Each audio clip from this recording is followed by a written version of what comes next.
about that about him there in Genesis chapter 49. Let's go to Revelation chapter 14, and we're going to begin reading at verse 14 because it talked about his garments being with wine and blood. It talked about this. Well, here we're going to pick up Jesus again. Let's start reading at Revelation 14, and we'll begin reading at verse 14. 14 and 14. Go ahead and read. And I looked, and behold, a white cloud, and upon the cloud one that sat like unto the Son of Man, having on his head a golden crown, and in his hand a sharp sickle. So now we know this is Jesus. We know this Son of Man, this is Jesus here. And he having on his head a golden crown, and he had a sharp sickle. Nobody ever tell you about this side of Jesus here. Only thing you ever hear about how much love he is, he ain't gonna do nothing to nobody. I don't care what you do, he ain't gonna do nothing to you. You know, not the Father, he'll hurt you. But Jesus, he wouldn't dare do nothing to you. But here this Son of Man is, and he got this sharp sickle in his hand, and I don't think he got it in his hand for nothing. Go ahead and read on. Look what he gonna do with this sharp sickle. Go ahead and read. And another angel came out of the temple, crying with a loud voice to him that sat on the cloud, thrust in thy sickle and reap. He said, now thrust in your sickle and reap. Go ahead and read on. For the time is come for thee to reap, for the harvest of the earth is ripe. Now he didn't have wine and blood on his garment for nothing, did he? You understand? Don't nobody ever tell you about that. You know, you even go in Psalm chapter 110, and it tells you about him being the high priest that's going after the order of Melchizedek. And it talk about how he gonna scatter the dead bodies all over. They don't never tell you about that either. And even in the second chapter of Psalm, it tell you how you better kiss this son, he be angry and you perish anyway. They don't never tell you about that Jesus do. You know, they always tell you about this Jesus just love everybody and you can do anything and you ain't gonna do nothing to hurt nobody. You ain't been told about the real Jesus. You've been told about that one that came out of Rome. You better get with this one that came out of the Bible because that's the one you have to deal with. Go ahead and read on. Show you about this. What verse out? 16. Go ahead and read. And he that sat on the cloud thrust in his sickle on the earth, and the earth was ripe. Now, skip down to verse 19 and continue reading. Go ahead and read. And the angel thrust in his sickle into the earth, and gathered the vine of the earth, and cast it into the great winepress of the wrath of God. And he said, cast it into that great winepress that is of what? That is of the wrath of God. Go ahead and read. And the winepress was trodden without the city, and blood came out of the winepress, even unto the horse's bridle. And the winepress was trodden without the city, and blood came out the winepress, even unto the horse's bridle. You know, this is somewhere like up about here. And look out for how long a distance it was. Go ahead and read. By the space of 1,600 furlongs. By a space of 1,600 furlongs. You know, this is somewhere bordering around 200 miles. So now you got a lake of blood up to the horse's brow for about 200 miles. You know, this is this line of the tribe of Judah that you're reading about here. You know, the one that we read about over in Genesis and the one that we read about over in Revelation chapter 22. Go ahead and finish that verse. That's it.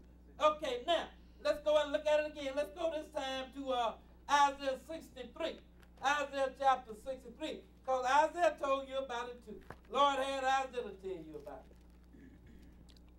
Isaiah 63, and we'll begin reading at verse 1. Isaiah 63 and verse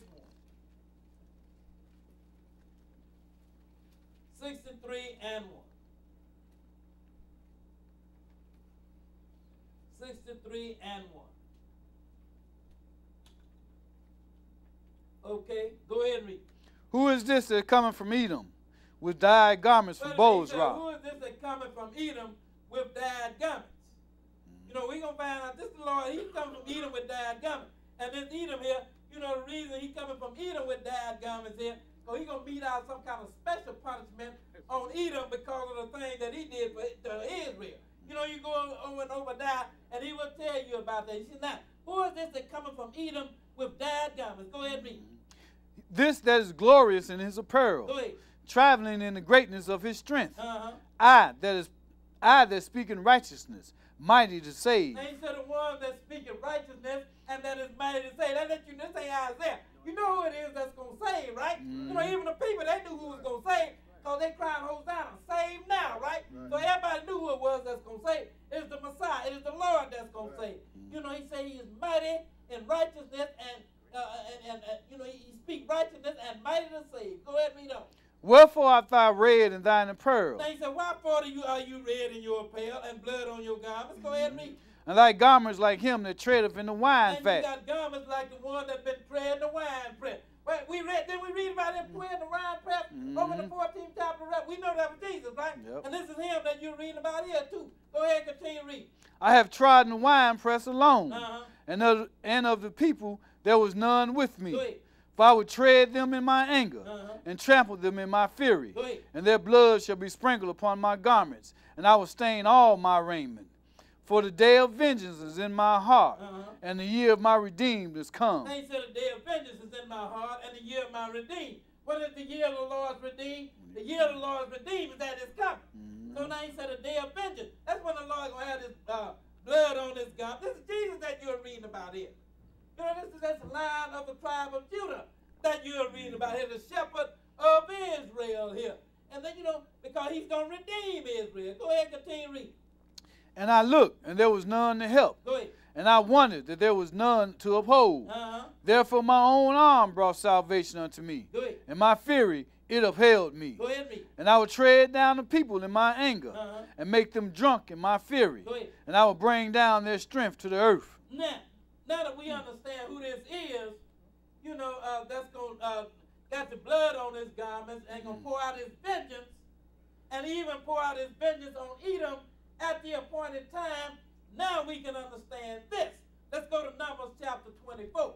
Sometimes you need to understand one thing before you can understand another thing. Let's go to Numbers chapter 24. And we are going to pick it up at verse 1. Because you even pick up this line of Judah over here in Numbers. Numbers chapter 24. And we'll begin reading at verse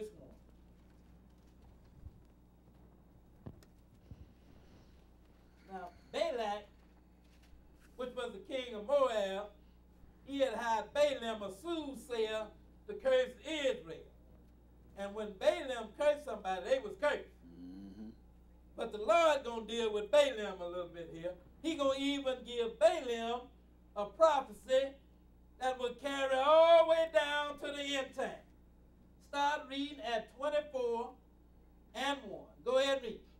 And when Balaam saw that it pleased the Lord to bless Israel, he went not as at other times to seek for enchantments, but he set his face toward the wilderness. So, you know, Balak had tried to convince Balaam to curse Israel. So, you know, and you know, Balaam just said, you know, how can I curse whom God has blessed? So now, when this time he said he didn't seek enchantments, because that's what soothsayers do. They go and deal with enchantments. You know, he said, but he didn't seek enchantments, but rather he set his face toward the wilderness. Go ahead and read.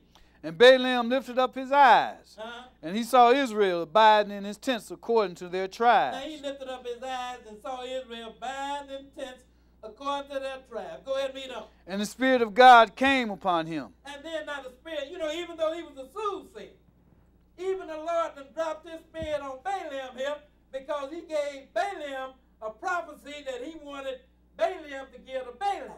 But this prophecy carries all the way down even to the coming of the Lord. Go ahead and read on. And he took up his parable and said, Balaam, the son of Beor, hath said, and the man whose eyes are open hath said. And he said, and the man whose eyes are open have said. This is Balaam. The Lord had opened his eyes, and he had dropped his Spirit on him. Go ahead and read. He hath said, which heard the words of God. Now he have said that heard the words of God. Go ahead and read on. We saw the vision of the Almighty, falling into a trance, but having his eyes open. And he fell into a trance, but yet he had his eyes open. Go ahead and read on. How goodly are thy tents, O Jacob, and thy tabernacles, O Israel. And he said, how goodly are thy tents, O Jacob, and thy tabernacles, O Israel. Skip down to verse 9. Go ahead and read. He croucheth, he lay down as a lion. You must say he croucheth, and he lay down as a lion. As what lion?